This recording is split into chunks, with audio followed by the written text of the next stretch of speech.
नमस्कार दोस्तों, मेरे साथ है प्रदीप कोच साहब जसाड़ा से। जसाड़ा में जो रेसलिंग एकेडमी है चौधरी अजब सिंह जी के नाम से, वहीं पर जो कोच साहब है वो अपनी सेवा देते हैं बच्चों को। तो कोच साहब पहले तो आप अपना परिचय दिएगा।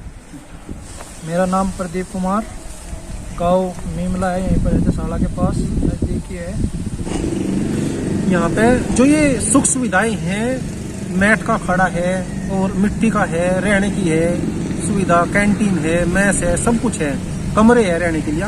तो ये जो सुविधाएं हैं इन सब का श्रेय जाता है वीरेंद्र सिंह गुज्जर, जो यहाँ के नेता है जसाड़े के, और उन्होंने के ही सौजन्य से यहाँ पे ज्यादातर जो सुख सुविधाएं युवाओं को मिली है वे उनका श्रेय उनको जाता है। तो कोच साहब, यहाँ पे आपको कितने दिन हो गए, कितने दिन से आप यहाँ सेवा दे रही हैं, कब से शुरू हुआ था ये? मुझे 1 साल हुआ नहीं अभी तक। अच्छा। 1 अप्रैल में मंत्री जी ने हमें यहाँ मेरा मैट दिया था, जब से ही मैं यहाँ पर सेवा दे रहा हूँ। पूरा 1 साल हुआ नहीं अभी तक।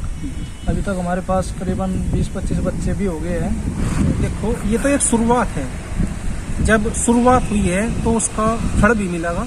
और कोच साहब की मेहनत को हम एक तरह से श्रेय भी देंगे, क्योंकि कोच साहब अपना जो समय है पूरा का पूरा समय इस रेसलिंग एकेडमी में देते हैं बच्चों की भलाई के लिए। कोच साहब, कितने बच्चे हैं जो अब आपके पास आते हैं अपना अभ्यास करने के लिए?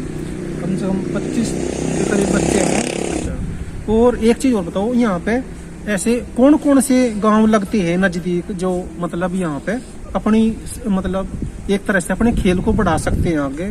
कौन कौन से गांव नजदीक पड़ते हैं यहाँ से? यहाँ पे हमारे गांव हो गए, एक तो जसाड़ा है, पंजोकरा है, रसूलपुर, मीमला, और इधर बरमखेड़ा, बड़वा, इधर शामली से भी बच्चे आ सकते हैं। रोड पे है, मेन रोड पे है, किसी भी टाइम बच्चे आ जाए चले जाए। इधर बडोद तक भी बच्चे आ सकते हैं, मेन हाईवे पे है ना ये। बिल्कुल। तो यहाँ तो इधर कैराने तक के बच्चे आते हैं हमारे पास, बोरा कंडेला से बच्चे आते हैं।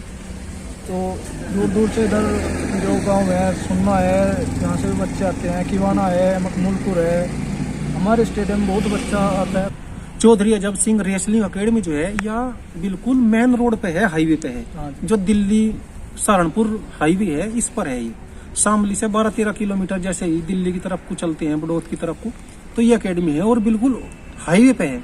ज्यादा हाईवे से 150 मीटर होगी, 100 मीटर मुश्किल से। हर 10-15 गांव पर एक ऐसी सुविधा हो जैसी जसाड़े में है। लेकिन हर गांव के नसीब में वीरेंद्र सिंह गुज्जर जैसे नेता नहीं होते, इसलिए वे जो गांव है वे इन सुविधाओं से वंचित है। ये नहीं कोच साहब? बिल्कुल जी, बिल्कुल। ऐसे नेता तो मुश्किल से ही मिले जी हमारे क्षेत्र में। घर तक, खेत तक सीसी सबके, पूरे जितने गांव है हमारे, हर गांव में कोई ऐसा नहीं है कि भाई कच्चा हो कहीं भी। हर जगह सीसी, जहाँ तक भी जो भी उनसे हुआ, इतना कार्य उन्होंने किया, इतना नहीं कर सकता कोई। तो दोस्तों, ये थे प्रदीप कोच साहब। नमस्कार।